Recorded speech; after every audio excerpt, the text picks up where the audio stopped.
Hi everyone, you've landed at Aquascaping on the Fly Living Art Creations. I'm Anthony, your host and content creator. Here on my channel, I like to infuse my love of spirit and Mother Nature into every one of the builds I make, whether it's on the terrarium side or the aquascaping side. So feel free to inquire about how I use spirit in my guides through your comments, and I can go into further detail for you.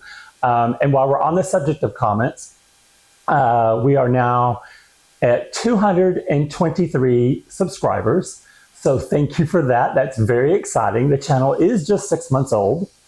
And one of the things I love about it is that the comments, I listen to all of them, I read all of them, and I answer all of them. And I love the positive, uplifting community that the channel has created that has caught me quite by surprise. Your outpour of love and generosity is amazing, and I do appreciate that. And I get that through every one of my comments. So if you feel compelled and you like the content we're making here, please consider subscribing. It doesn't cost you anything. It just says, hey, I like that. And leaving a comment is awesome. And also if you will do a like on the videos. For the algorithm, which for YouTube hasn't even gotten me anywhere near my audience yet, which is kind of funny because my channel is so new. When you get all three of those, I consider it the trifecta for the YouTube algorithm. And then it kind of helps push your videos out there to that larger audience that it's intended for when you're talking about aquascaping and terrariums. So that's just my shameless plug for the channel. Today, however, what we're going to talk about is I'm doing a retrospective series on the 5 tanks that we have up and running right now. So that includes Blackfish, which is a 20-gallon long, Tree of Life, another 20-gallon long, and then the Trinity series, which is a series of 3 tanks that are 10 gallons each. 3 individual tanks with different hardscapes, but they carry one theme across. One universal theme for all of them. And what we're going to do is we're going to delve into a lot to do about the shrimp that's in each tank and the challenges that I have faced with the shrimp.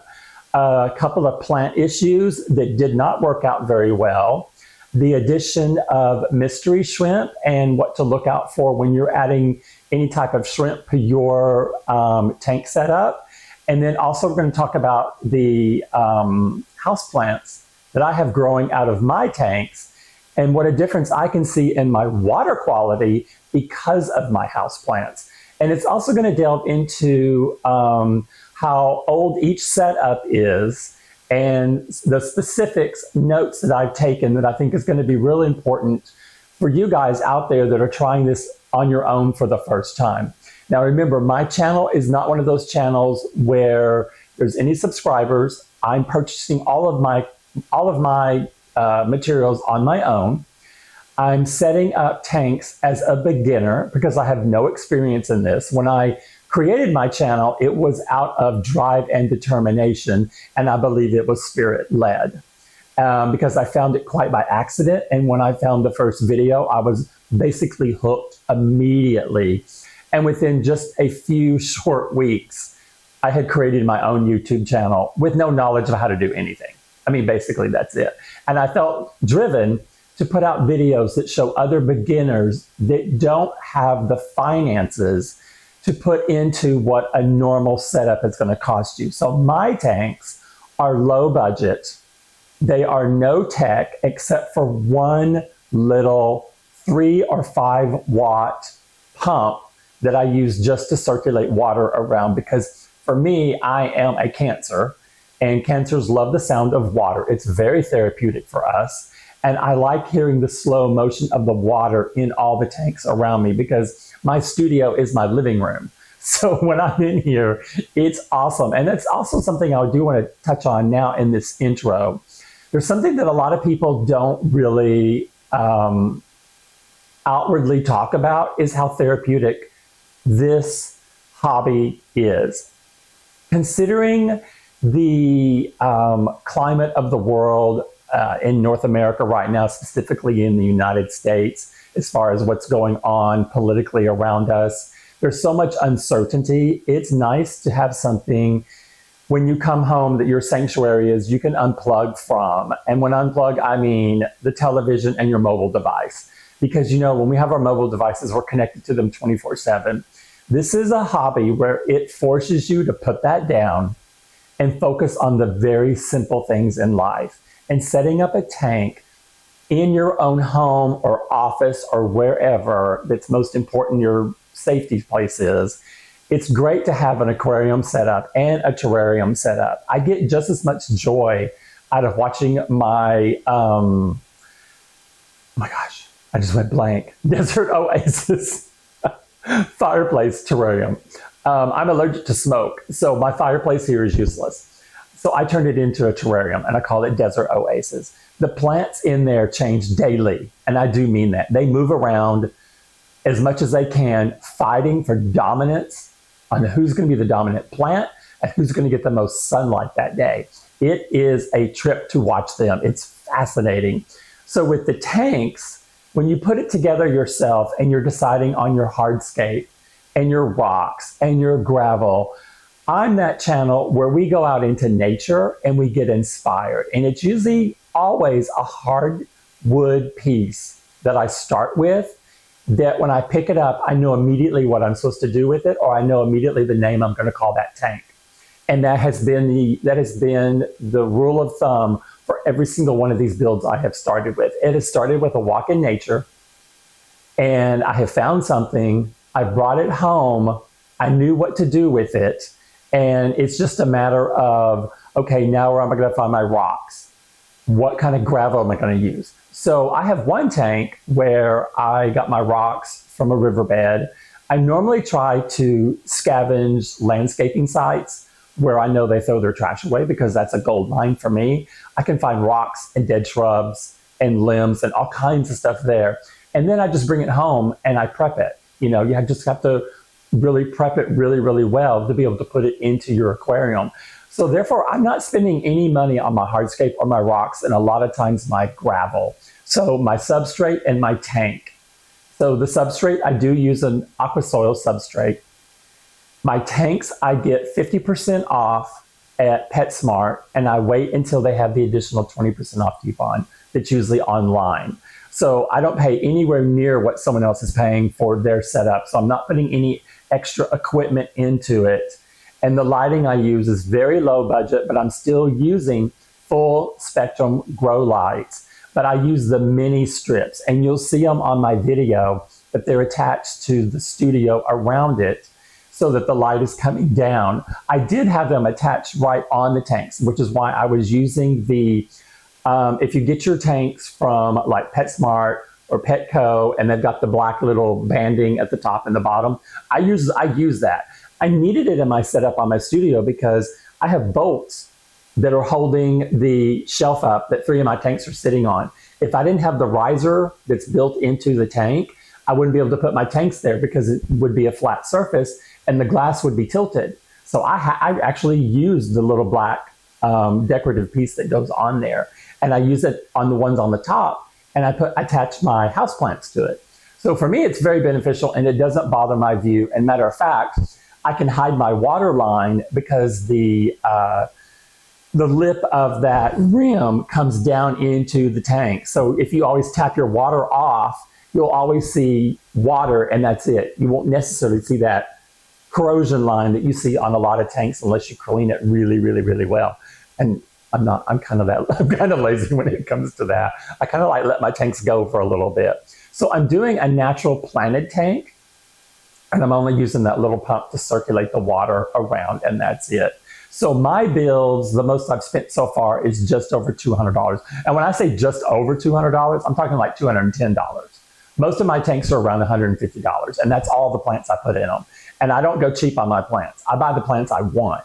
So if you're looking for a hobby where you can get into it and enjoy it, I've got shrimp only at this point. So when I do livestock, I will buy the ones that are a bargain price, and I will get the ones that will go in and cohabitate with other plants. I've already been doing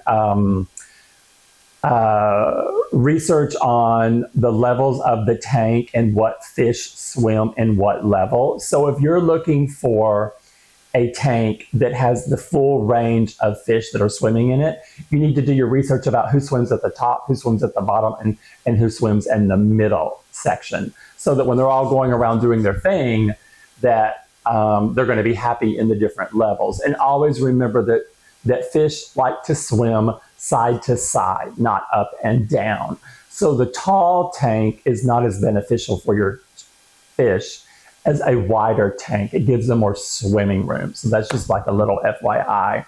But so feel welcome to be in my channel, to come on board. I'd love to have your feedback. So right now I'm going to close this section out, and then I'm going to go use this same intro for every one of the tanks. Thanks for joining me today, and I hope you guys enjoy the videos.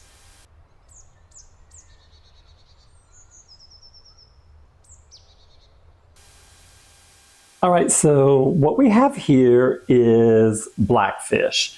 Now, let me pull out momentarily just so you can see how high up it comes out.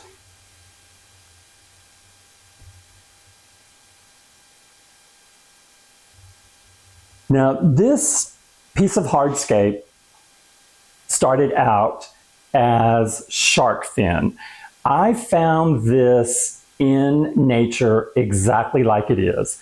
I've done nothing to it. And when I first saw it, I thought, oh my God, it looks just like a whale with this massive, dorsal fin standing straight up. But I called the first build on it, which was on the terrarium side. I covered it at the base with moss, terrestrial moss, and then I installed the drip line through it to where you couldn't see it. The problem was the drip line, I was using tap water, and when you use tap water, it clogs up the drip line, and so it ended up, drying everything out. And so the moss I had to pull off, and I left this sitting outside for several weeks before I could figure out what else I wanted to do with it, and it just hit me. It just hit me to go ahead and submerge it into a tank by itself. And yes, this is a political piece because it's called Blackfish now, which is the same namesake of the SeaWorld documentary that shows how they treat these majestic animals in their parks. And I felt the whole purpose of this build, I wanted all of my greenery to be on Blackfish itself. So you have Java Fern on the backside, you have Anubias Nana Petite growing up the top side of it, and then I've got a couple of Bucephalandras that are also attached to it. When I decided I wanted to put shrimp, and I have some fish in mind that I want to add to this, I was like quite alarmed because they need places to hide, they need the foliage, or they would just feel too exposed and it could stress them out. So I added 2 Anubias, and I'm so glad I did because they turned out beautiful. On your left is Anubias butterfly. They're these big, massive leaves that just look gorgeous, and on the right is gigantic. And that's 3 plants that I've got tied together with a rubber band. Now, it does not bother me that you can see that because I do move that plant around from time to time just to see what kind of look is going for it. Now, it's not time for its lights to come on, so I've got my studio lights set up where hopefully you can see everything. Now, this is a tank where I went out foraging for the rocks with my family, and we went into a stream.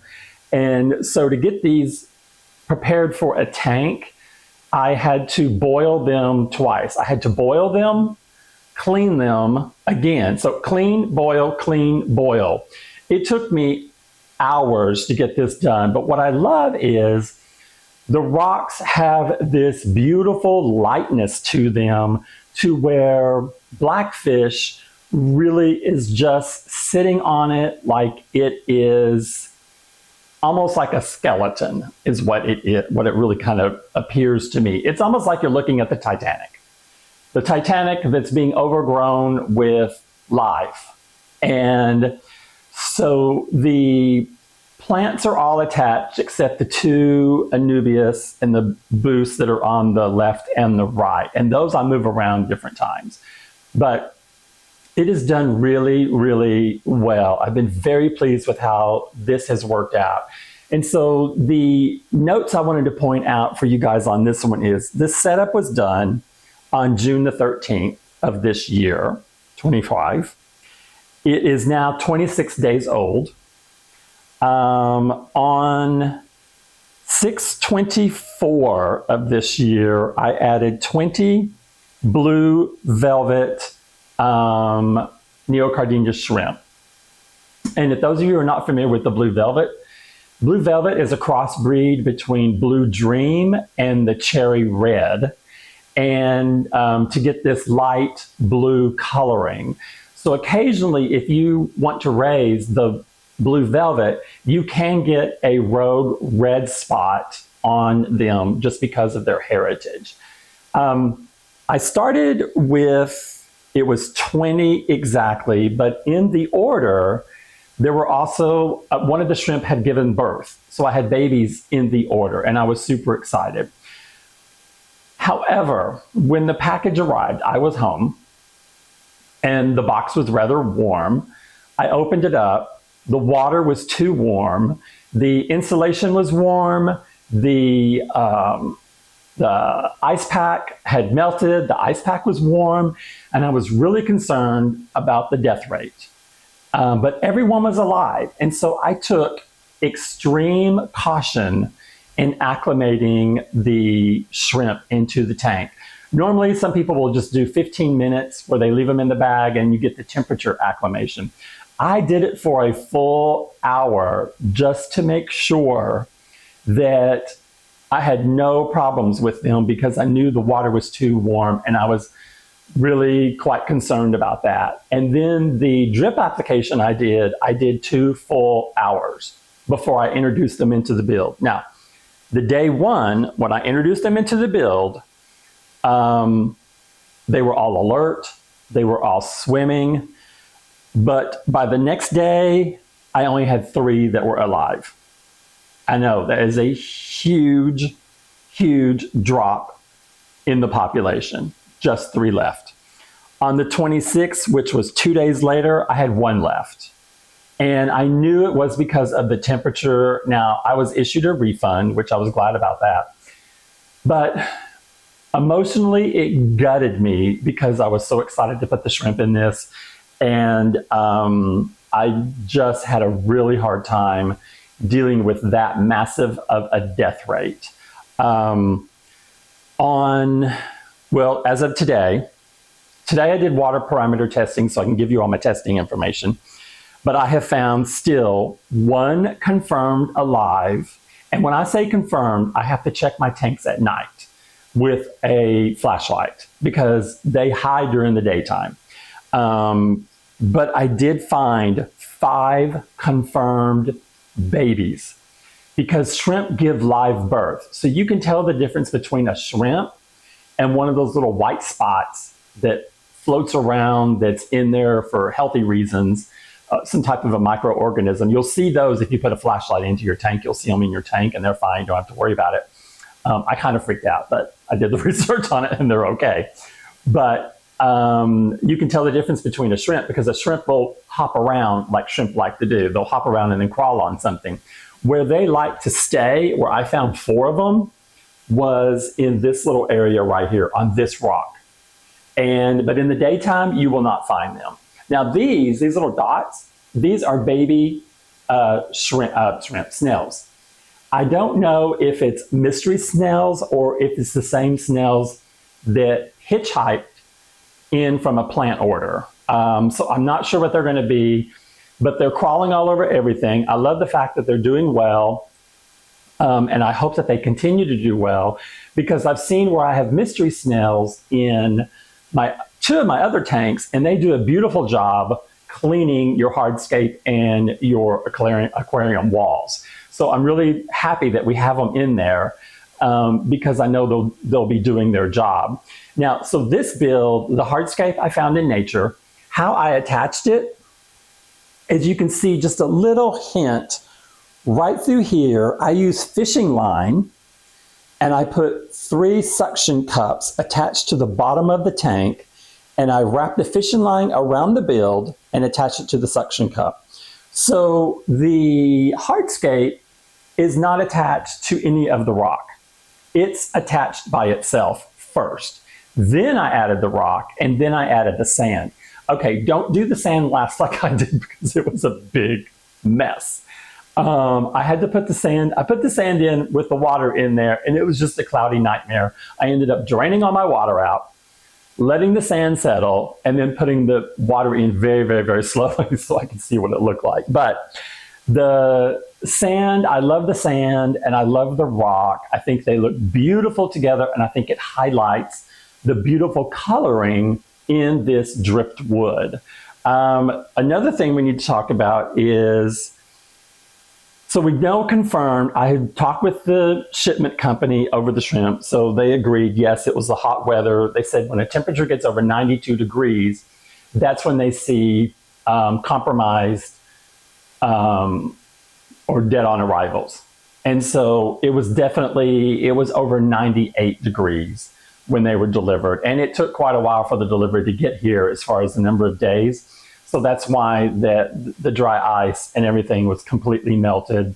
So I wanted initially a new shipment coming out, but because the temperatures where I am in Texas are hotter now than they were when these arrived, I'll have to wait until, probably this fall before I can get a replacement, order another shipment of them, because they did do a replacement for me. Now my lighting on here is one that I've never used before on any of my other tanks.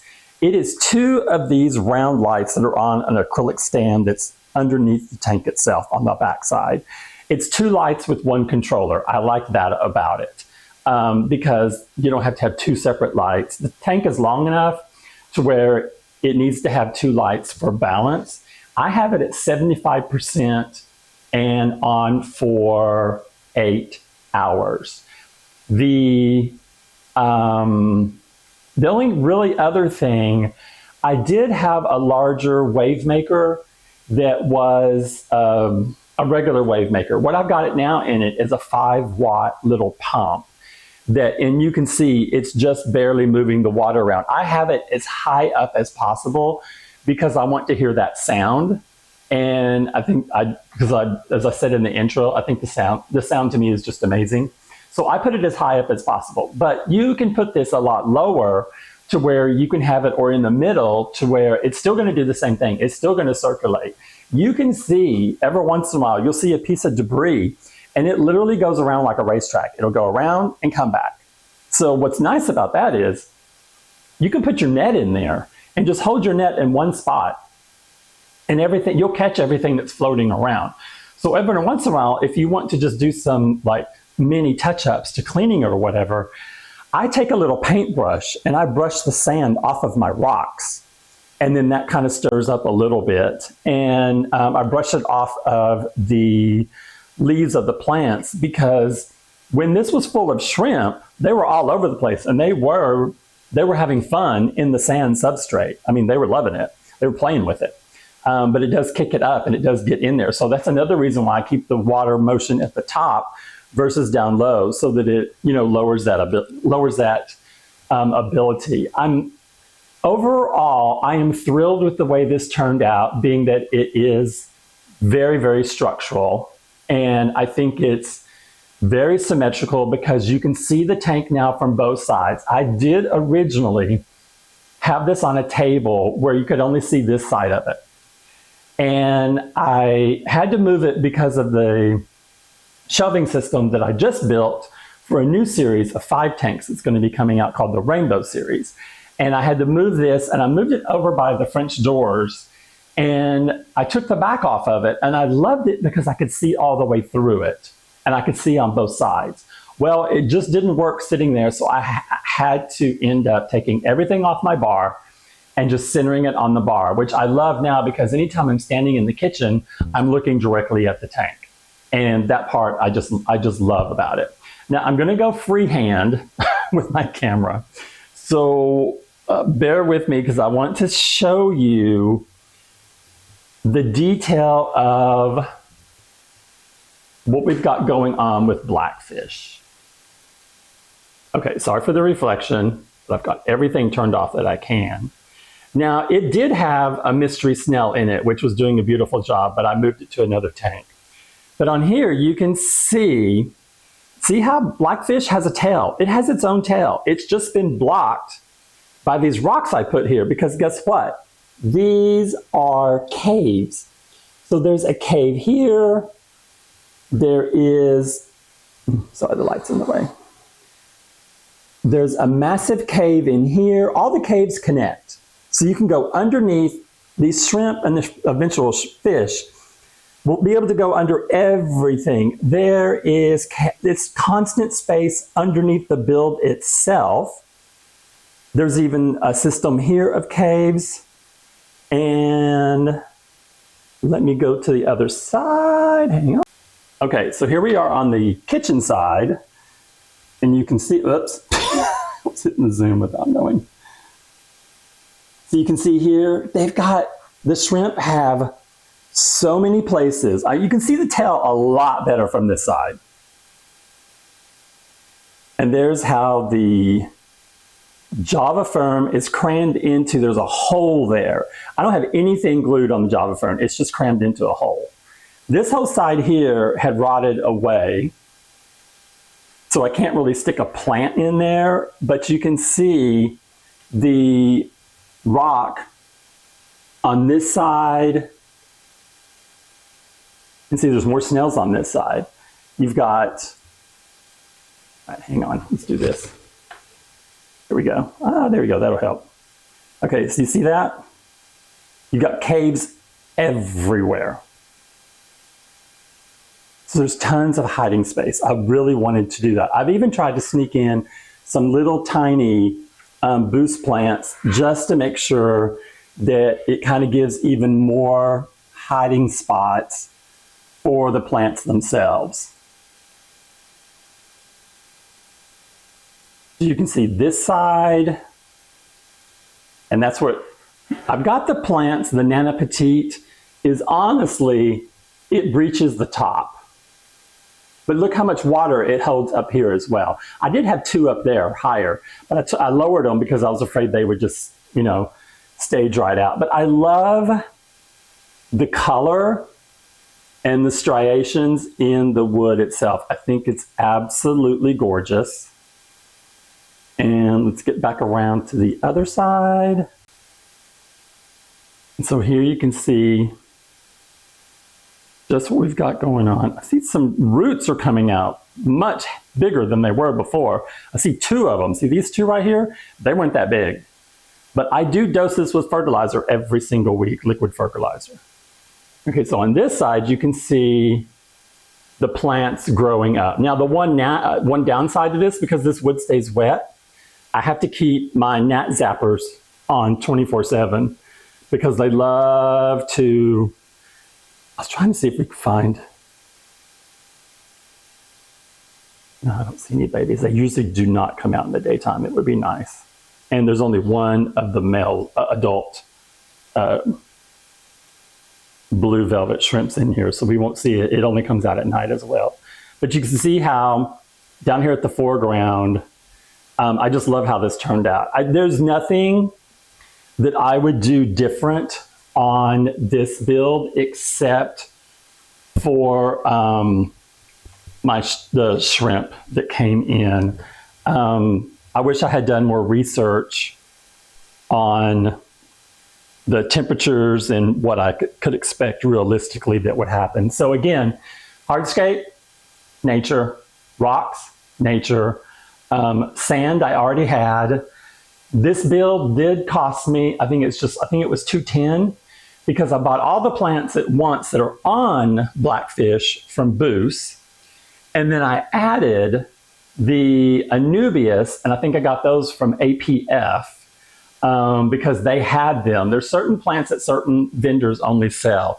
And I added those, and I think that was another like $60 in plants, just because I was afraid I didn't have enough plant life for the fish that I want to put into this. So yes, I do plan on putting more shrimp in it, but not until the temperatures are cooler, because I cannot get the blue velvets anywhere around me. And if I could find any shrimp around me, they're astronomically priced. So for me, I'm trying to be a bargain hunter. I do want to put livestock in this.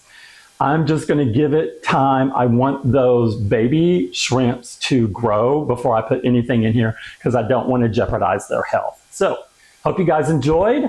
Hang out for the next video. It'll be in the feed along with this one. I will do one compilation where they're all together, but I'm doing separate ones. So this is your introduction to blackfish. You guys have a great day. Bye-bye.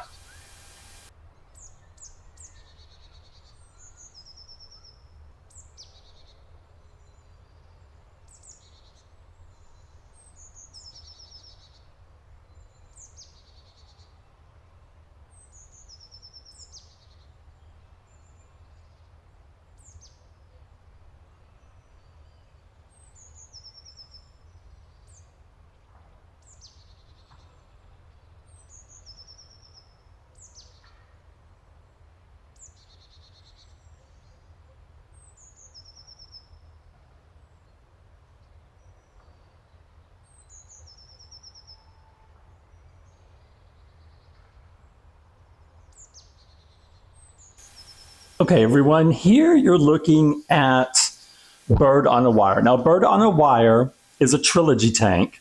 The name of the trilogy is the Trinity series. Bird on the Wire is the tank that's on the extreme right.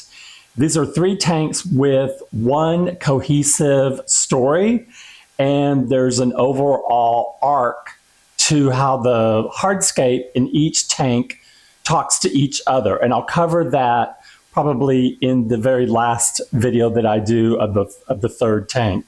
So Bird on a Wire was set up on April the 23rd of 25 this year.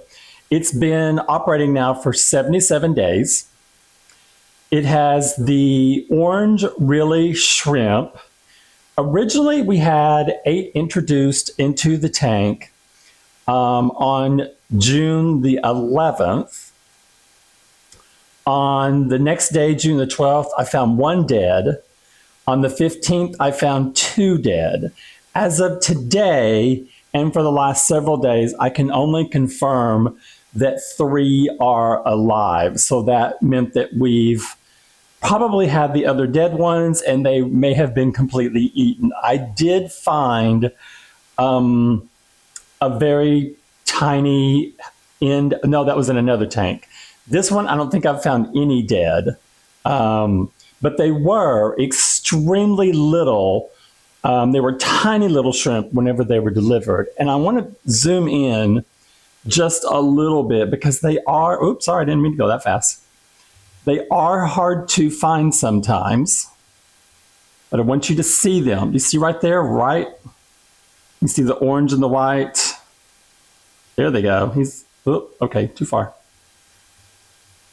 So this is the biofilm that has always been on Bird on a Wire. And the reason I call this Bird on a Wire is that it literally, there's a section down below that I'll zoom in on so I can show it to you. That to me, it looks like a bird with, I put a plant behind it to make it look like feathers. So to me, it's a bird sitting on a wire. Now I wrapped Bucephalandra leylina, which is wrapped with thread all along the hardscape in this one. And now I found this hardscape just like I find all my other hardscapes, completely intact. I never do anything to them. I don't break them. I don't know. They just go in and they look like they're supposed to look as far as the look I was going for. But there's something that's special about this one. And I'm going to zoom back out completely. I want to go up. Now you see above the tanks, I have my lighting and my branches with Spanish moss. but the limbs up here are for plants to climb onto eventually. You can see that this hardscape goes all the way to my ceiling, and it just fit perfectly. And it also makes contact with the branches that are already there. So what I'm getting to grow there right now, and we're kind of jumping out of order, but look at this. This is something I picked up on a layover. This is a wild growing pothos that was growing under some shrubs, and I just took like 2 leaves, a little 2-leaf section, and you can tell, look at this beautiful root structure from this plant. Now, I think this tank has one of my clearest waters in it whatsoever. It is not affected by when I clean the insides of the tank off with the tannins like the other tanks are. I think it's because of the plants. Now, there is another plant right here. This is a speckled Hoya that is a vine, and it's growing, and it's started its aquatic roots. You can always tell the aquatic roots because they are white. Let me go back out. And so you can see how, okay, so I'm going to try and point it out. It may make sense, it may not make sense to you. Okay, this structure here, I thought was just absolutely gorgeous. It has bark on it. I love it. Here's the part that I thought that it was the bird when I first saw this stick out in nature. And then here's the tail feathers. And then that's why then the Bucephalonda takes off from here and goes all the way to the top. And it does reach the water at the very top. But down here, here's another boost that I just stuck in because I move plants around periodically. But this one, let's get back to so we're talking to snails today as well, as we're not just talking about our shrimp. But this one with the orange really, they are very animated. One of the interesting things is that I discovered within a few days after they being introduced was the fact that when they're on like this rock here, their exact coloring matches this rock. It is just the coolest thing ever. I never even thought something like that would happen. I thought it was just amazing. Now, the dwarf hairgrass that you see barely, and when I say barely, it's embarrassing because I have a whole video that's one of my most popular videos, got over 6,000 hits, and I grew out this dwarf hairgrass for months. I put it into this aqua soil. It's too loose. It does not make contact. It does not grow together. It's just completely dying out. So that's a negative for dwarf hairgrass. If you're wanting it to grow, you're going to have to put some type of a top layer over your aqua soil, or it's just going to roll. That soil rolls around like crazy. It just does. That's one of the downsides. You got to put something on top of it. And I haven't put sand or anything like that on top of it yet. Now, here's a reason why we don't have shrimp in here. The mystery, I'm not sure, snails. I keep messing it up today with the shrimp and the snails. The mystery snails, when they come through here, they dislodge this plant. Now this one, I'm going to pronounce it wrong. It's Spogostemon stellatus dacin. This is the mini, which grows to between 3 and 4 inches. And it has this beautiful coloring that I'm in love with. I put it in 2 tanks. And it, when the mystery snails go over it, they always dislodge it. And so I just finally got tired of fighting that. And so I pulled the snails out of this one. So that's one thing. I did have to add, because my dwarf hairgrass was not growing, and it was supposed to be a full carpet effect between the rosa plant and this. It was supposed to be full of carpet. I did add this stem plant. Now, I'm not a fan of stems, but I love this one. This one is, oh, I'm sorry, I had these backwards. Okay, mess up, edit. Take it out. Oh, well, we'll just leave it in there. Alternaria Rosenberg Mini. This is the mini.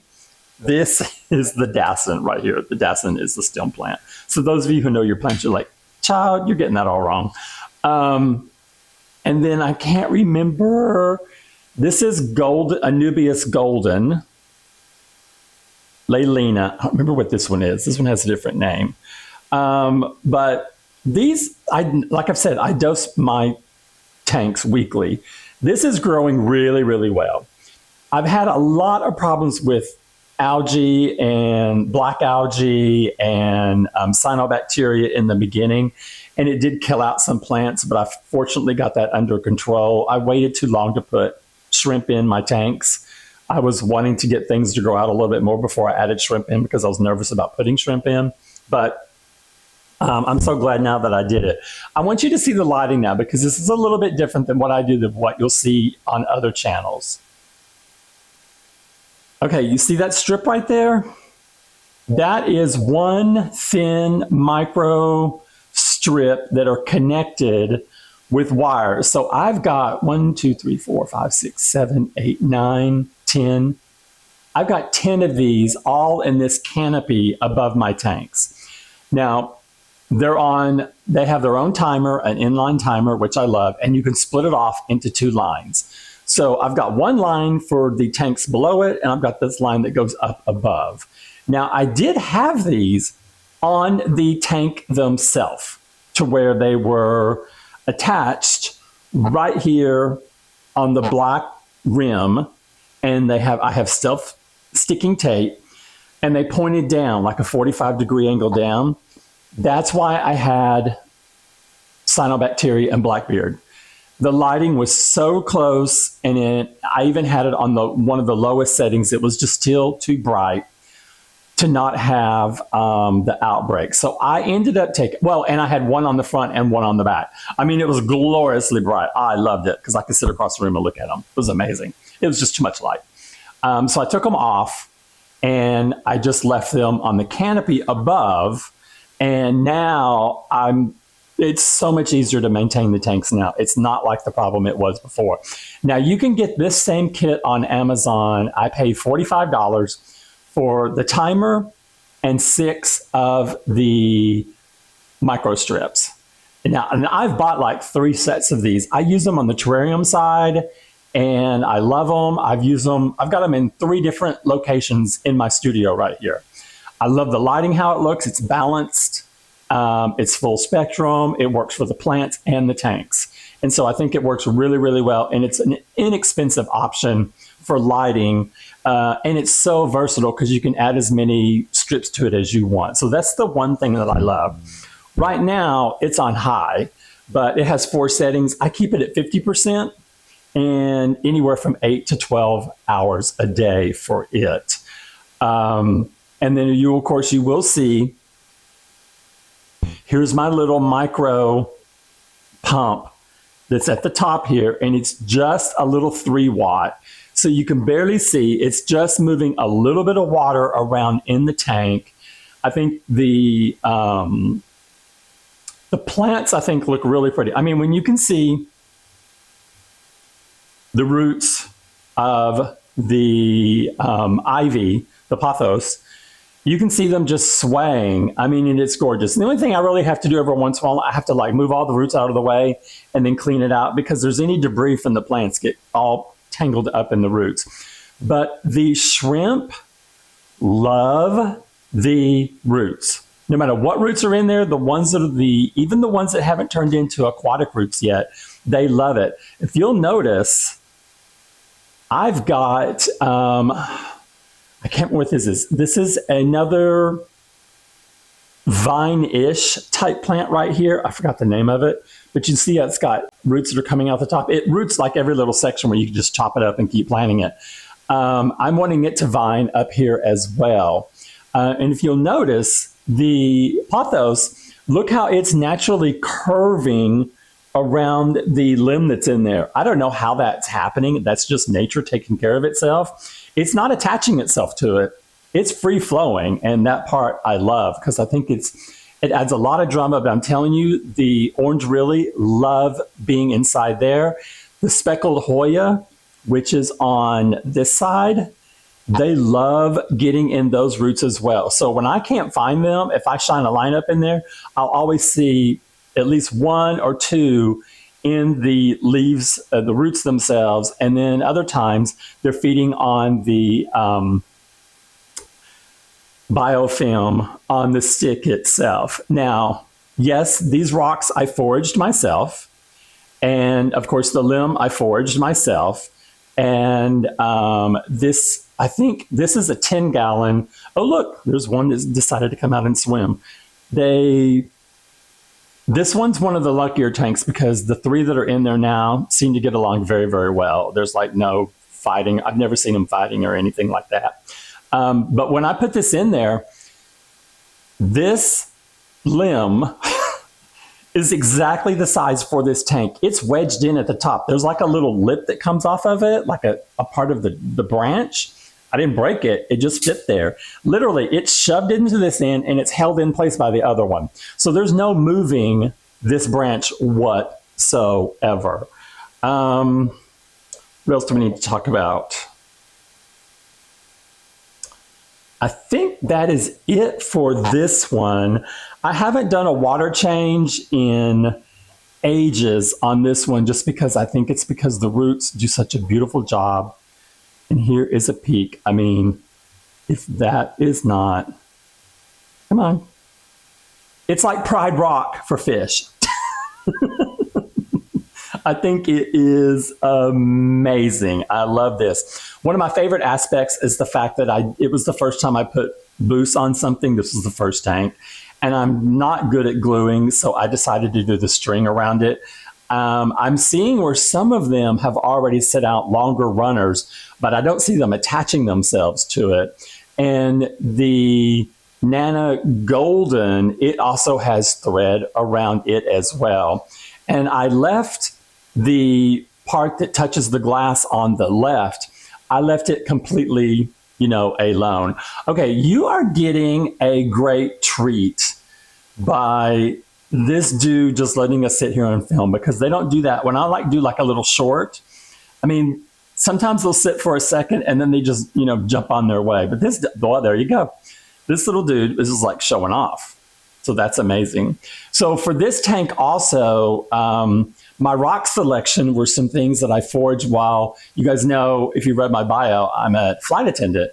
And so sometimes I'll pick up rocks in different locations. When I'm on a layover, if I can't find plants to forage, this is one of those tanks. These are rocks from all over the United States, because I can only carry one or two in my luggage at a time because my luggage is already heavy enough as it is. But the hardscape always comes from where I am locally in Texas. But sometimes the rocks just depends on where I'm at and what I find. So I hope you guys enjoy this. This is a great example of how you can benefit in this tank particularly from plants, the house plants growing, because you can tell the clarity of the water. I haven't cleaned the glass off. There's no snail in here doing the cleaning. There's only 3 little orange willies in here. They're not even eating all their biofilm. And when I put like in the next tank, I've got to clean out a strawberry from yesterday. They don't even go for the strawberry. They're not into it. The only ones that really go for the strawberry are the amanas. They love strawberries. But the other shrimps, they're just not into it. But I love how this one has the graceful roots that are coming through there, and from the speckled Hoya and from the pothos. And I'm looking for the other one to do the same thing, because my goal is to have my plants roots cover it, because we're going for that natural look. We're going for that natural planted tank. So hope you guys enjoy. Hang out for a little bit. I'll be producing the next video. You guys have a great day. Bye-bye.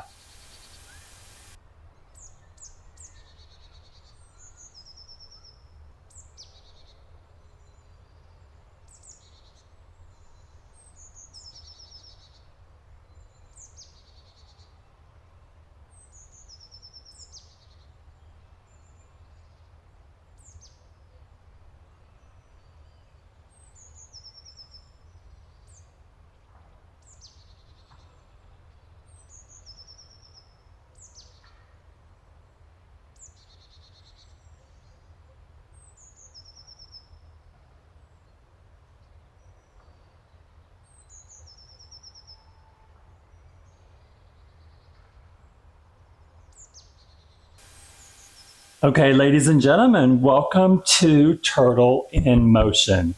This is the centerpiece of the Trinity series. There's a special story behind Turtle. I found this was actually my very first excursion out in nature and the first piece of hardwood I found. Oh cool, and we have a snowball that's going to come down and greet you guys for the camera. Oh my gosh, on cue, love that. There you go. And there's more of the golden right there, the golden plant. Oh, crawl around. So this piece of hardwood I found at a rock trail, not something that was covered in trees and vegetation and shady. It was completely out in the open, just a lot of gravel everywhere and rocks. It's more of a walking trail, and just out in the complete sun. And it was hot. It's Texas, summertime, and I came across a campfire, and there was some charred wood in it, and I'm looking through the charred wood, and I find this piece. It is burned on the opposite side of this piece. And so one side is burned, the other side is fine. And on the burned side, I did seal it with super glue just to make sure it didn't leach off anything into the water. But you can look at the color variant. Okay, this little dude is wanting to show off, okay? Just okay, yeah, let me show off. This is my tank, let me show off. Okay, so look at the beautiful color striations in this. I mean, it's really gorgeous. I love it.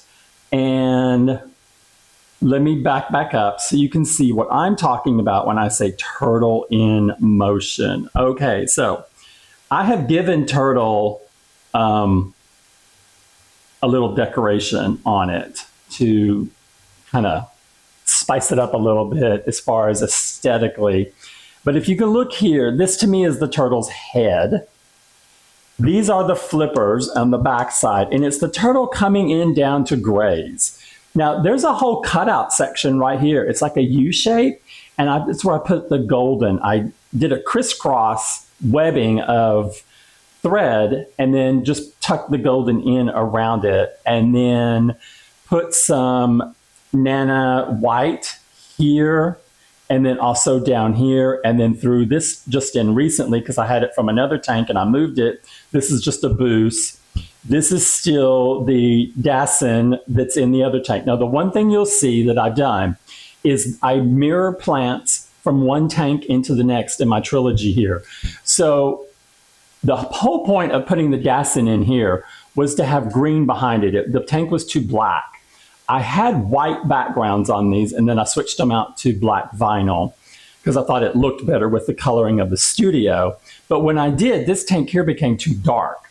And so I lightened it up by adding this row of plants in the back. I was going to do jungle vow, and then I decided not to because I had put jungle leopard vow here on both of these tanks. It's just not doing well at all. It has not spread.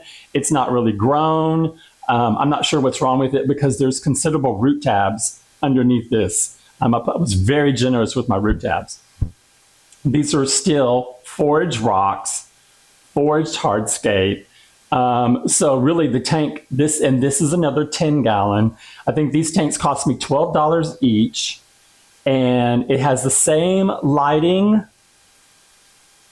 up here that's at the tank next to it. It's these little micro strip lights that are attached to the wood that's up above the canopy of these tanks. You see, I've got this whole display up on top that has my lighting and sphagnum moss and a place for all the plants to actually, spiral up there and to grow with. So let me get my notes so we can go over this one. Okay, just like in Bird on a Wire and just like on the next tank we're going to talk about, this was set up on October 23rd of 25, so of this year.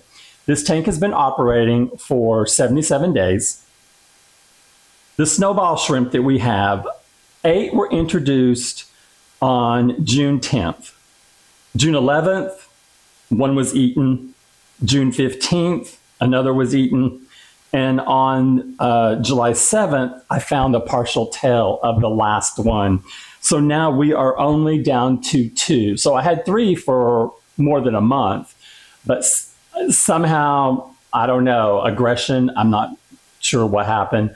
That one was attacked, and I've just got the 2 that are in here now. And the 2 that are in here are oftentimes grazing on the biofilm around them. They hang out together. So I'm not sure if they just ganged up on the other one, or was it one female, 2 males, and was there a rivalry going on? I have no idea. But unlike the bird on the wire, this one has cave system in it. In bird, I put mounds of rocks for shrimp to get into. But this one, I made deliberate little escape paths and places for them to hide.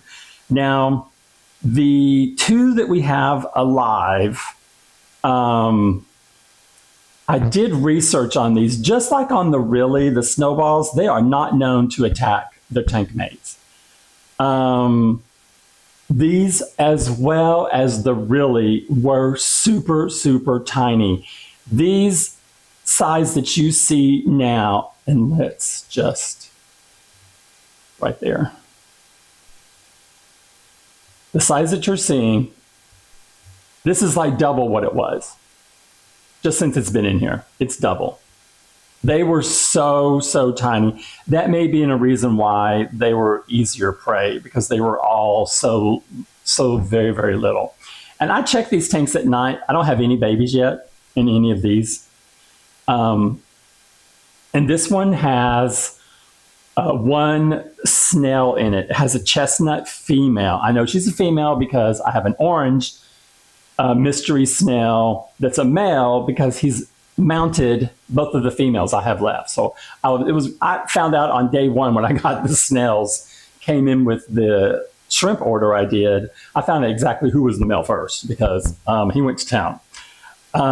Same thing in here. This was supposed to be, all this you see that's black was supposed to be a carpet of dwarf hairgrass.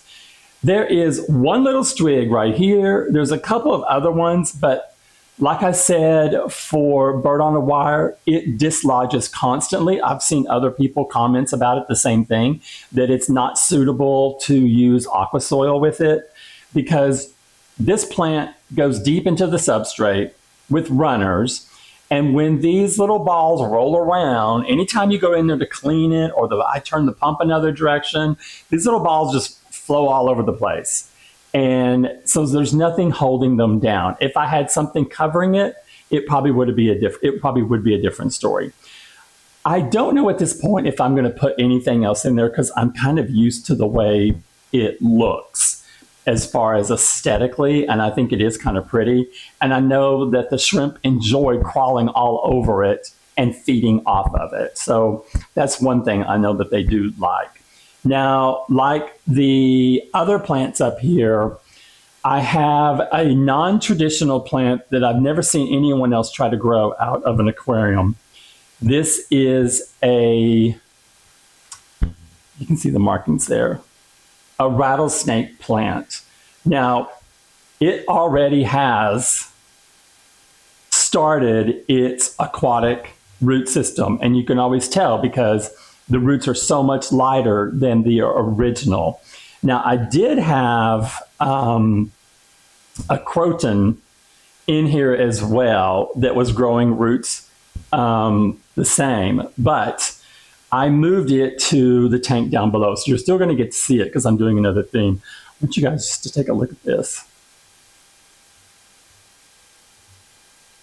Because they're so active right now. When I'm out here trying to do stuff, they're just like, they're not this active. I swear. They're like showing off. They're like, oh yeah, see, we can play when we want to play. The other one is right here, up here in the corner. Here it goes. You know, oddly enough, where they like to hang out as well, they hang out around that pump. They will actually sit on the pump, like the danger zone. You know, I was afraid they might get sucked in. They won't get sucked in. They go right up. They swim right across that pump and like little, daredevils. Okay, so see how what I'm talking about? They go in and amongst the soil. My camera is having a hard time today. Okay, so we lost it. It went on the backside. The backside is where a lot more of the biofilm grows. I didn't do a very good job sealing it, apparently. But on this tank, I think that's all we have to cover. The mystery snail, I wish the mystery snail was out so you could see her because she's really, really pretty. She's a chestnut, so she looks like wood. That's the best way to describe it. And she does not uproot this type of a stem plant. So this plant is completely safe. And I'm loving the fact that the rattlesnake plant is growing as well as it is, because it's going to eventually send off some really powerful roots. And then I experiment. I've got like 2 or 3 plants right now that I've got in a growth tub just sitting in the tip of the water, leaves that I've collected that I'm trying to see if I can get them to root as well. So that's it for the turtle in motion. I'll give you the synopsis on the next one on how all these tanks relate to each other, because it all ties them together with one theme. So hope you guys enjoy. I'll see you on the next video. You guys have a great day. Bye-bye.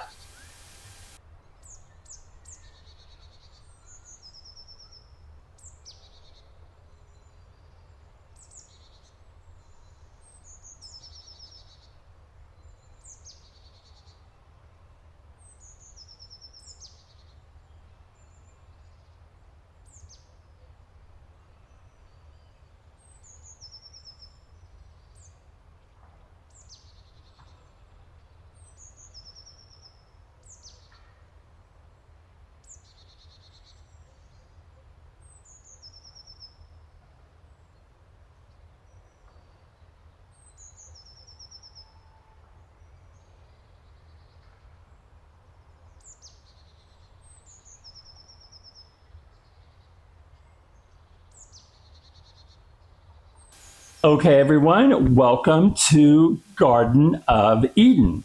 This is the left flanking tank in our trilogy series, the Trinity.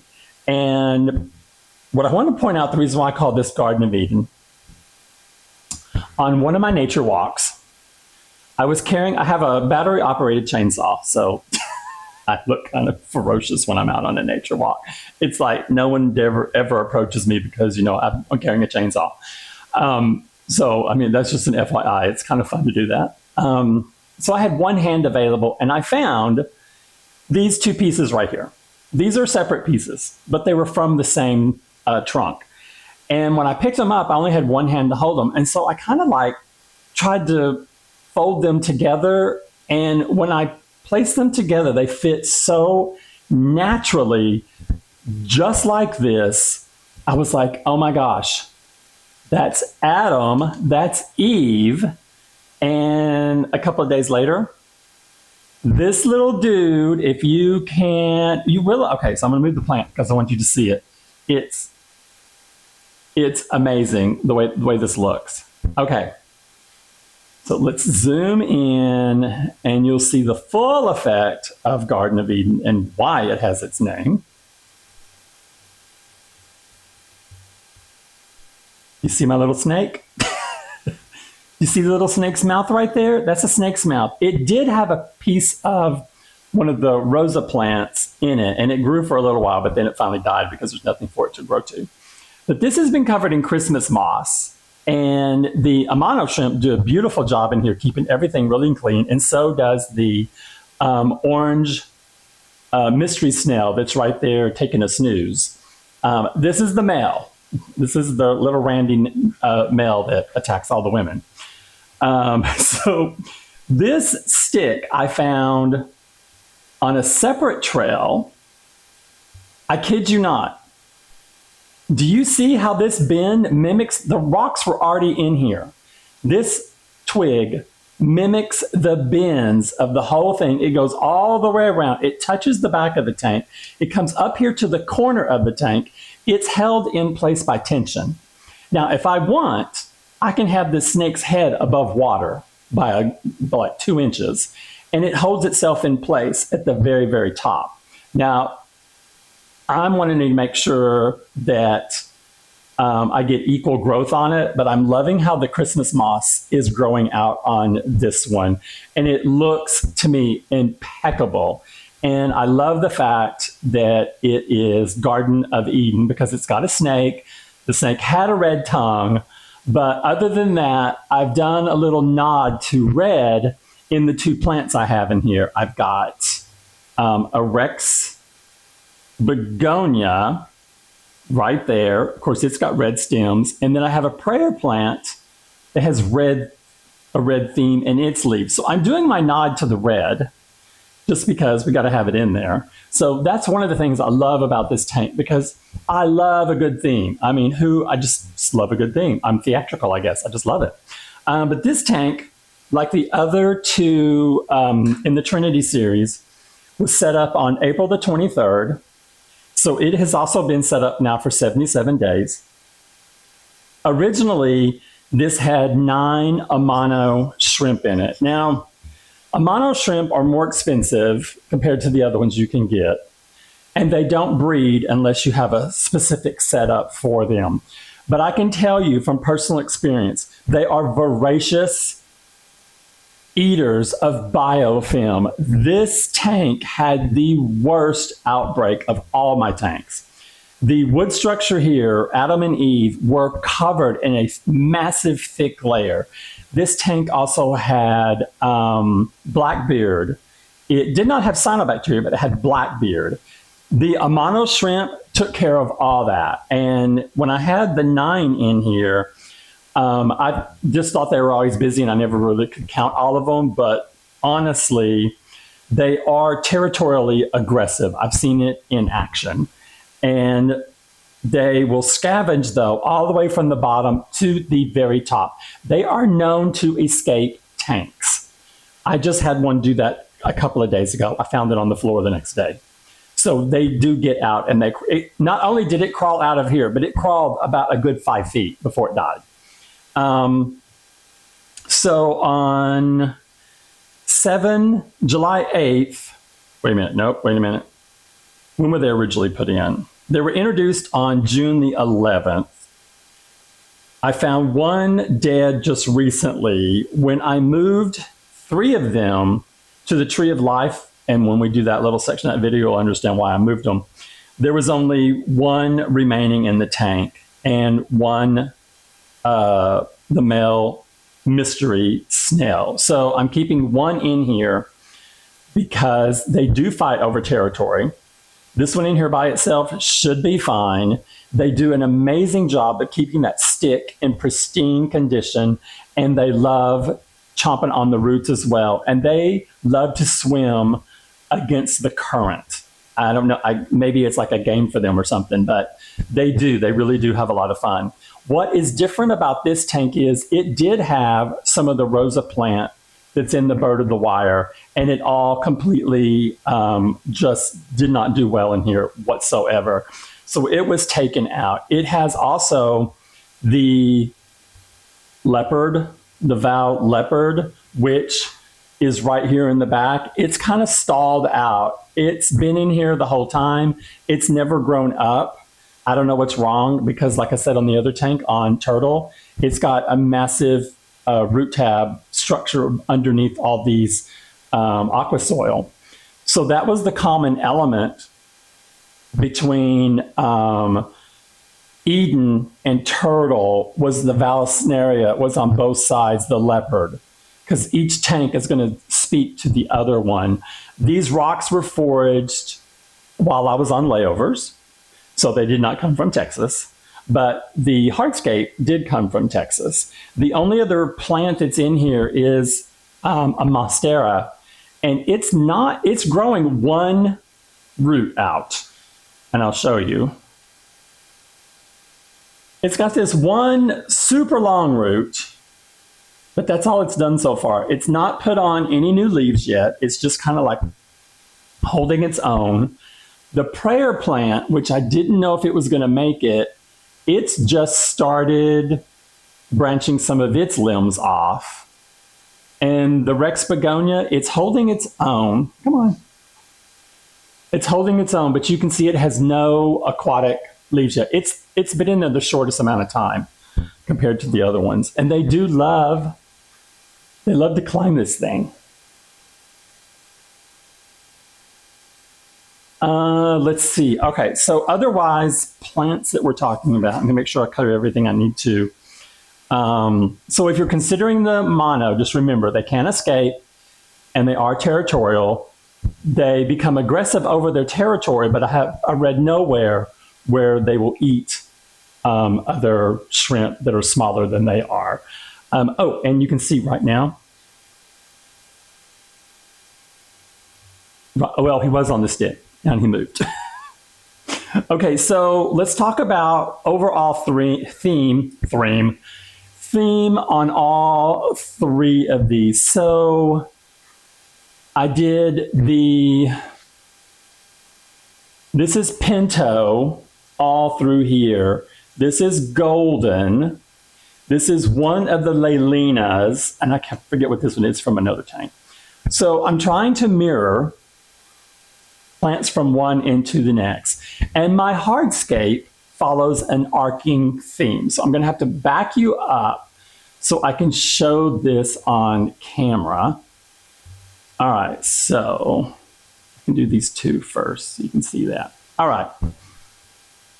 You see how the Adam portion here, Adam is coming up, and if he were following his natural curve, look where he'd go. Like this, comes down, it matches the curve of Turtle. So Turtle continues to go in a downward spiral or downward trajectory. It's going down. Look what happens when it hits Bird. Turtle and Bird match. So Bird kind of like stays level, and then it juts up and out all the way to the ceiling. And let me give you a closer look at how these two mirror each other. So that's why on these two tanks, you've got this Dassin on this side and this side, because it's supposed to be a continuous flow. You've got Turtle pointing down, Bird matching that point, and then going up and coming out completely. So it is, to me, this overall arc. And we've used the same plants. The only one that did not successfully make it into the other two tanks is this Rosa that I have here. So all this pink, which is doing amazingly well in that tank on Bird, I had some planted, let me lower that down here. I had some between the rocks and in here. And then when you got over to Adam and Eve, I had a cluster right here. And then I had one at the very end, which would, if you had connected all the tanks in a circle, it would have came full circle back to Bird. And the stick on Bird would have met the stick on the snake. Now I know that it's super stretchy and convoluted, but it is how sometimes our little artistic brain works, and that's how it works for me. So my takeaway on this one is be careful about your aqua soil. Your aqua soil may work for you or against you.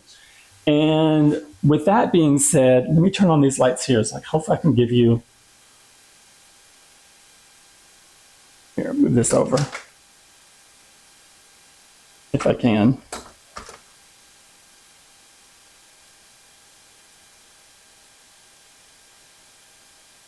Yes. Stay. Don't move, please. Okay, so there you have it. Now, maybe you can see the symmetry a little bit, and you can also see how it goes up to the ceiling. So I have some lights there. They're not the lights I really wanted because those aren't the kind I was looking for, but it's all I could find on my budget. And I did build this out myself. I built all of this. This was part of when I did my kitchen remodel. It's not too dark. But you can see here their theme was, okay, rock cluster comes in here, rock cluster comes exit, rock cluster on the end. That end matches this end on this side. So birds right matches Eden's left. So if you put them in a circle, they would all physically connect to each other. And that's just how my brain works. That's the best way to describe it. So that's this collection, the Trinity series. And it was the very first set of tanks I did. So they're the oldest tanks. And I planned them as one unit, one build, one art install. I hope you guys have enjoyed. I'll put the text boxes in here so you know what is going on, pH, lighting, and more details about the shrimp. I hope you guys have enjoyed this journey, and I'll see you on the next build.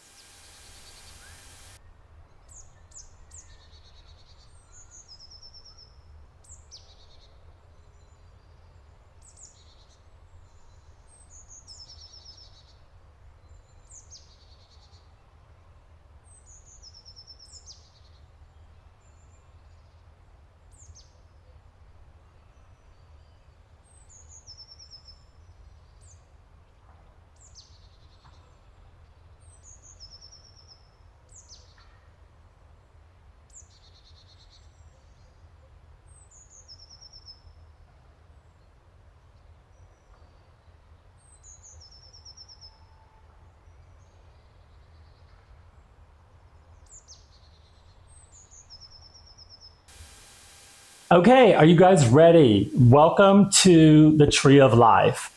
This is my homage to a Irigumi style build. It is not traditional, no, because the artist in me did not want to do rock. I did a rock base for a very specific reason. The opposite reason of why I didn't do it in the Trinity series. Once I saw how the soil was moving around that, I was determined to do a rock overlay on the aqua soil so that I would not have my plants all moving around. Now, the Irigumi style is all about making the imperfect perfect. So I found this when I stopped at a roadside ditch, like a big storm drain, and I found this blonde wood dead bush in there, and I brought it home, took it apart. This thing has had 3 incantations. I was going to put this in originally in another 10-gallon tank. And when I built it, it was too big. And I was like, oh, dang, I hated that because it was just a little bit too big and I wasn't going to take it apart. So I thought, okay, I'll do a 20-gallon long. It's the first one I did. And when I put it into the 20-gallon long, it was too small. I was like, oh, that looks like crap. So then I took all the pieces I had left and I added to it. And on purpose, it is not centered. On purpose, it breaches high on one side and low on the other. That is my take on the imperfect making it perfect. Now, I call this the Tree of Life because when you first look at this tree, you might think it's dead. But in actuality, this tree is a phoenix having its rebirth. So my nod to a phoenix is the fact that I have so much rosa in here. That's all my plantings are around there. It's one plant only. It's to make it very simple, very clear that I'm going with Christmas here because it's like pink and green. No, it's not Christmas. It's to show this plant is the phoenix coming from its ashes. And then the only other thing I put in here was Blues Aragon, which I love. It has this beautiful, almost bluish tint to its leaves. Now, an addition that's just been made to it is the fact that I've got croton growing up out of the tops. Now, this one was the first piece I put in. It was actually in a tank up above. I decided to put it here because these limbs can hold plants so much better. So you can see it's quickly adapting to its underwater roots. Now, once I saw how that happened, I took 2 more cuttings off of terrarium plants, and I've got one here, a small one, and another one here. And I'm just going to keep making cuttings when a plant gets too tall for a terrarium, so that I will have croton growing all up out of the top above the water line for this tree. So it's going to take on another dimension because it's going to have leaves all at the top of it. The other aspect I put in here was just a hint of color, is the fact that I use Christmas moss like I did on the snake in the Trinity series Garden of Eden. So I bought one batch, and in here I cut it up and I attempted at gluing it. It was successful in some places. Other places it's not, but I have learned not to cut it because I've seen brown Christmas moss turn green. Don't ask me how it does it, but what I'm loving is how, you can see in the background, some of it grows up straight, tall. It's supposed to grow up like a tree. And it's doing that down here in the foreground. It's, oh my God. To me, this one is so artistic. Now, this is the one rare time that I did purchase some rock. I purchased, this is, I believe, it was from Home Depot. It's the Mexican line. They have like 3 different color variations. And I like this one because I think it was, I'm not quite sure if it was called River Rock or not, but it had the colors that matched the gravel, the pea gravel that I already had. And I had decided that I wanted a complete rock base. And I will tell you this, that this tank has ghost shrimp in it. The ghost shrimp prefer the base. They prefer walking around on the gravel constantly, and they do not like getting up into the canopy at all. And I will tell you why when we talk more about that. It's a bad thing. It's not a good thing. It's a bad thing.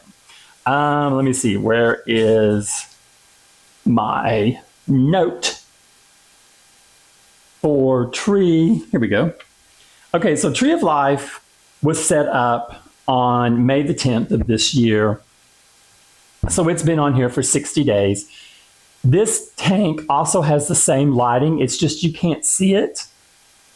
You can see a little bit right there. It's hidden by the limbs that are underneath here. And I put those limbs on purpose so that when I'm watching TV across from here, it's not blinding me out. But so it's 60 days old. Now this lighting, when it's normally on, it's on 50% for 8 hours. Because remember, I've got 2 timers. I've split this into 2 different lines. So the tank's on top because the lighting is not right there above it. They can be on a little bit longer. This one, the lighting is right there on top of it. And it started to get an algae outbreak on the rocks. And so I toned down the lighting on this one. This one also has the ghost shrimp. They were added on 6/10. 12 were delivered. And I was supposed to have an order of 20. So what they did was they sent me 15 extra, which meant I had 27 in the beginning. There's not 27 in there right now. At the last time I counted, it was less than 10. And it was within one day. When they were all in there, it was amazing. They were crawling all over the place. You could not miss any of them.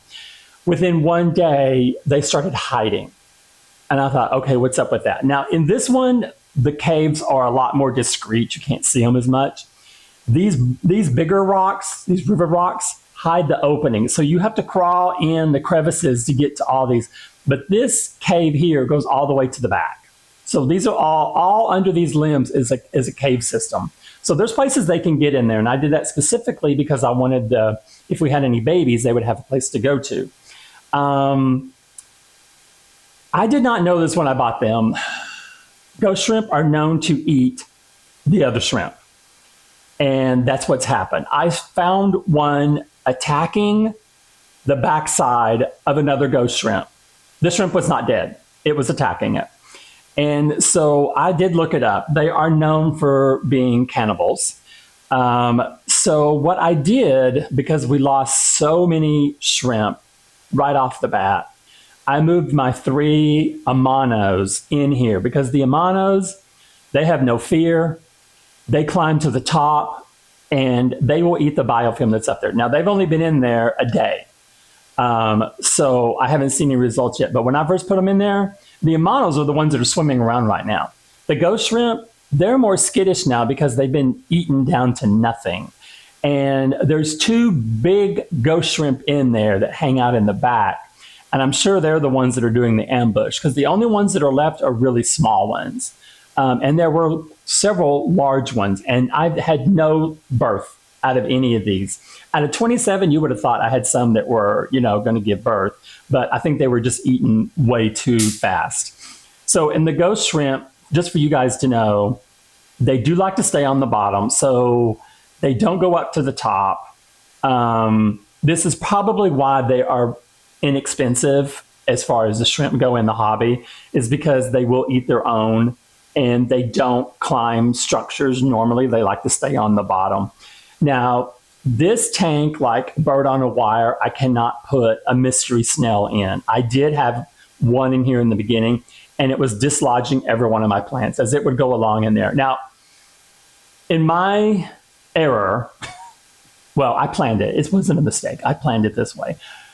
These limbs go all the way to the glass. You can't put your hand between here. That goes all the way to the glass. It goes all the way to the glass on the back. It goes all the way to the glass on this side. This is the only side you can have access to because there's a pump right there. And you can see there's a piece of strawberry that's stuck to it. That's for the Amano, which there's so much biofilm in here, they're not even touching the strawberry. They love strawberries. But I wanted a snail in there to be able to keep the glass clean. So now occasionally I will wipe it down. It doesn't bother me unless it gets really bad. This doesn't have like tannins in it. Like the only tank I have that has tannins in it is the Garden of Eden. It has tannins because the wood in there is still releasing tannins, and so is that snake. But in here, this is blonde wood. It's never changed the color of any of this. So that's one thing that I do like about it. Now, also for the tree, it was more difficult because I wanted to build up the back of it. And I used those media bags with the clay balls in it. And it just didn't want to stay put. So this one was harder to get the look that I wanted versus the other tanks being able just to throw aqua soil in there and pile it up however you wanted to do it. And it took a lot of gravel to cover in a heavy enough layer to be able to also get the look I wanted, because I didn't want to see the aqua soil. You would see it in a couple of spots, but I wanted just to see gravel. I wanted to make it look like it was gravel. The plants that were put in here were all super tiny. They were littler than these right here. And these get dislodged because of the snail. So they're having to rebound, but the little ones, but you can see now they're almost up to their mature height, especially in the back where nobody's been messing with them in the very back. They're almost at their mature height because they only get between 3 and 4 inches. And some of them could already be cut in half and replanted, because you can see on some of them, they're getting root structures already. So you could cut them and just replant them. So the plants are doing beautifully in here. The croton, I think, is going to be gorgeous growing out the top of it. I'm disappointed that I went with ghost shrimp without looking at the fine print and researching to see if I had known they were cannibals, I would have and if I had known that Amanos aggressively eat biofilm, I would have put the Amanos in here and not in Garden of Eden, and I would have found another shrimp for it. So unfortunately, it's kind of a mix. It's kind of where you just kind of have to learn in the hobby. Your first try doesn't always work out, and then you have to figure out what else you can do.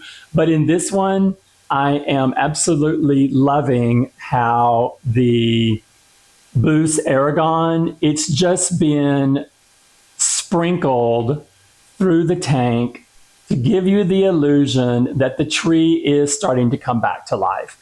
That's one of the things I absolutely love about this. And now you can tell where the biofilm is. And it's been this way since day one. So you know that means these ghost shrimp, they've not been taking care of it. And so that's why I had to ultimately move the Amanos in. And the Amanos are so expensive. I would buy a set of them, but right now, my God, they're just even more expensive now than they've ever been. And then you can see how in the back you've got the Christmas moss growing up there as well. So I don't envision having anything but roots coming down, because I'm not going to plant anything else that's going to grow any higher. I always want the tree to have this half dead, half alive look. But when the croton fills it up, it may change the aesthetic of the tank. But overall, I'm really, really pleased with it. Before I had the cannibalism, it really was fun to watch all the ghost shrimps around there, because they are you really have to pay attention, because you can't, I know how to spot them now because I know what to look for. But in the beginning, I had such a hard time. But you can see it's a beautiful